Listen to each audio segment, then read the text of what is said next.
আমাদের কাছে একটা সমীকরণ আছে। এই সমীকরণের ভিতরে আমরা কিছু কাজ করব, যে কাজগুলো আমাদের গণিতের বেসিকের আন্ডারের মধ্যে পড়ে, যে কাজগুলো আমাদের জানা দরকারি। Like ax square plus bx plus c, এটা থেকে একটা ফর্মুলা বের করা যায়, বাট আমাদের টার্গেট ফর্মুলা না। আমাদের টার্গেট হচ্ছে এই ইকুয়েশন থেকে আমরা যে কাজগুলো করব সেই কাজগুলো কেন করছি, কিভাবে করছি, কিভাবে হইতেছে সেটা শেখা, কারণ সেটা হচ্ছে মূলত basic. So ax square plus bx plus c, এই ইকুয়েশন থেকে আমরা লিখতে পারি ax square plus bx equal হচ্ছে মাইনাস c। নরমালি প্লাস যদি থাকে সমান এই পাশে, ওই পাশে নিলে মাইনাস হয়, তাই না? সো আমরা জাস্ট মাইনাসটা নিয়ে নিলাম। এখন আমরা কি করব? এখন আমরা এই সবটাকে আমরা 4a দ্বারা গুণ করতে পারি। আমরা 4a দ্বারা গুণ করবোই কেন? এটা সূত্র ফালানোর জন্য। বাট 4a দ্বারা গুণ করলে কি হয় সেটা হচ্ছে আমাদের বিষয়, তাই না? তো সবটাকে যদি আমরা 4a দ্বারা গুণ করি, একটু শর্টকাটই আমরা করি। এই 4a দ্বারা যে গুণ করতেছি আমরা এটা দেখাইতেছি না।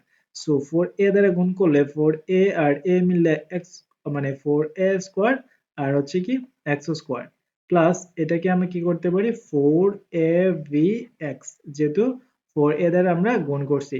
আর এটার ক্ষেত্রে কি হবে?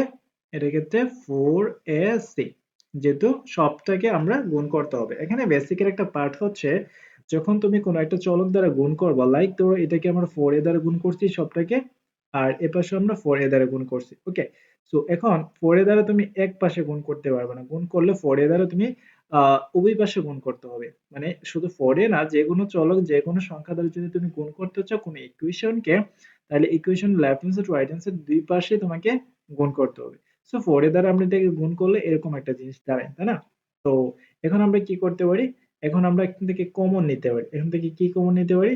আমরা যদি কমন নেওয়ার আগে আমরা একটা কাজ করি। কাজটা হচ্ছে আমরা উভয় পাশে বি স্কোয়ার যোগ করি। কেন বি স্কোয়ার যোগ করি সেটা জানা দরকার নাই, আমরা বি স্কোয়ার যোগ করব, এটা আমার মন চাইছে সেজন্য। সো আমরা যদি বি স্কোয়ার যোগ করি তাহলে কিভাবে যোগ করতে পারি? এই যে দেখো, সরি আমার একটা কাজ ভুল হয়েছে, আমি এটাকে একটু রিমুভ করি। আমরা বি স্কোয়ার যোগ করি নাই। যেমন 4a স্কয়ার এক্স স্কয়ার, এখানে হচ্ছে 4abx, তাই না? আমি বি স্কয়ার যোগ করতে হবে। সো এই সমীকরণের সাথে আমি বি স্কয়ার যোগ করছি, এই সমীকরণের সাথে আমি বি স্কয়ার যোগ করছি। তো এই সমীকরণের সাথে যখন এই রাইট হ্যান্ড সাইডে যখন আমি বি স্কয়ার যোগ করছি, তখন বি স্কয়ার কিন্তু সামনে আসছে, আলটিমেটলি বুঝাইতেছে আমি বিয়োগ করে ফেলছি, এরকম একটা জিনিস, তাই না? বিয়োগ করি নাই। যোগ বিয়োগ চিহ্নটা আসলে একটা বেসিক। লাইক আমি একটা জিনিস লিখলাম এরকম বি, এই বিটার আগে প্লাস আছে, কিছু নাই মানে, বাট আমি যদি মাইনাস দিই তাহলে আমি মাইনাস করছি। সো কিছু না থাকলে ওইটার আগে প্লাস আছে। তো এখানে আমি এই জিনিসটাকে এভাবে লিখতে পারতাম, 4ac যোগ হয়েছে বি স্কোয়ার, মানে বি স্কোয়ার আলটিমেটলি আমি যোগ করছি আর কি। এই জিনিসটাকে যদি আমি সাজায় লিখি, বি স্কোয়ার মাইনাস 4ac, অর্থাৎ এই সেম জিনিসটাকেই আমি সাজিয়ে লিখে ফেলছি একসাথে। তো এই টুকিটাকি জিনিসগুলো হচ্ছে মূলত গণিতের বেসিকের আন্ডার মধ্যে পড়ে। তো এই ইকুয়েশনটার মধ্যে আমরা কি করছি, উভয় পাশে বি স্কয়ার যোগ করছি। বি স্কয়ার যোগ করাতে বি স্কয়ারের সামনে আসছে, প্লাসটা মনে মনে আছে। ওকে, তো এখন আমরা কি করতে পারি, m2 কে একটা সূত্র পালন, যে সূত্রটা কি, যেমন 2 4a স্কয়ার x স্কয়ার, এটাকে আমরা লিখতে পারি 2ax। 2ax লিখছি কেন? এই 2 এর উপর স্কয়ার দিলে 4 হয়, a এর উপর স্কয়ার x এর উপর স্কয়ার, তাই না? এখন আমরা এই b স্কয়ারটাকে b স্কয়ার লিখে ফেলি, প্লাসটা দিয়ে দিই। এখন আমরা জানি a square plus 2ab plus b square, তাই না? তো সূত্রের মধ্যে আমরা অলওয়েজ 2 এর সাথে ab আসে, তো এর জায়গায় কি আছে 2ax, আর b এর জায়গায় স্কয়ার এর সাথে কি আছে, মানে স্কয়ার ভিতরে b।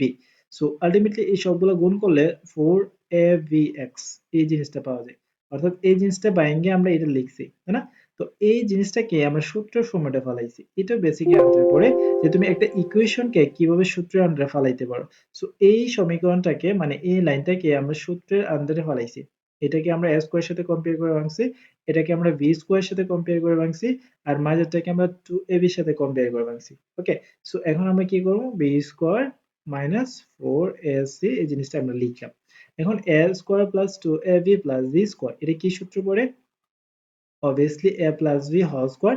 সো আমরা লিখতে পারি a plus b whole square equal হচ্ছে b স্কয়ার মাইনাস 4ac। তো এটাকে কিন্তু আমরা সূত্র ফরম্যাটে ফেলাই ফেলছি। এখন স্কয়ার বাদ দিতে গেলে কি করতে হবে, আমি কিন্তু শিখেছিলাম এর আগে একটা বেসিক, আমরা রুট ওভার কিভাবে বাদ দিতে হয়। সো রুট ওভার বাদ দিতে গেলে এ পাশে বর্গমূল আসে, ঠিক আছে, 4ac।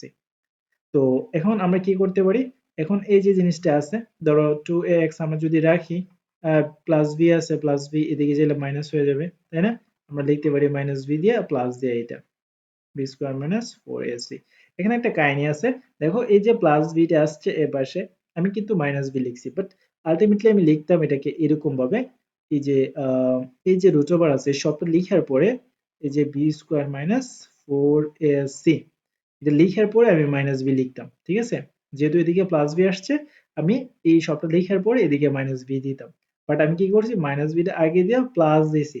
এইখানে হচ্ছে জানার জিনিস, বোঝার জিনিস, এই জিনিসগুলো তোমরা বুঝতে হবে যে root over B square minus 4ac minus B যেই কথা, তুমি minus B plus root over B square minus 4ac একই কথা, ঠিক আছে? এই মাইনাস বি তো মাইনাসের জায়গায় আছে, তাই না? বি এর আগে মাইনাস আছে, তো এখানে বি এর পরে আলটিমেটলি কিন্তু প্লাস, তাই না? অথবা এই চলক রাশিটার আগে আলটিমেটলি কি আছে, প্লাস আছে। তো আমার এই সমীকরণে কিন্তু এই minus B plus root over B square minus 4ac প্লাসই থাকতেছে।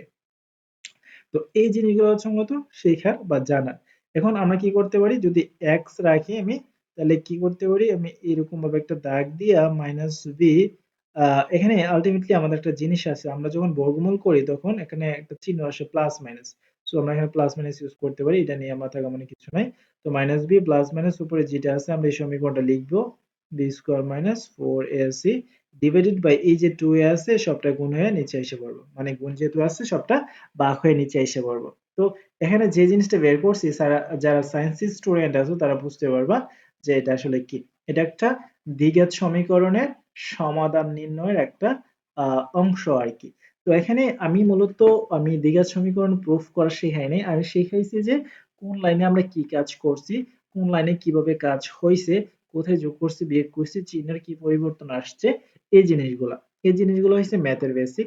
যদি এই জিনিসগুলো বুঝো যে কোনটা থেকে কোনটা গেছে, কোনটা থেকে কোনটা আসছে, কোনটা যোগ হয়েছে, কোনটা বিয়োগ হয়েছে, কেন আগে গেছে, কেন পরে গেছে, এই জিনিসগুলো যদি বুঝতে পারো ম্যাথে, তাহলে আলটিমেটলি তুমি ম্যাথ বুঝতে পারছো, আদারওয়াইজ তুমি ম্যাথ বুঝতে পারছো না। তো ম্যাথের বেসিক বলতে এই জিনিসগুলোই, যে আগে পিছে, বামে ডাইনে, মাইনাসের প্লাসের এক্সচেঞ্জ করা, উপরে নিচে সাজানো, সামনে পিছনে নেওয়া, এই জিনিসগুলো গোছায় লেখা মূলত হচ্ছে ম্যাথের একটা বেসিক পার্ট।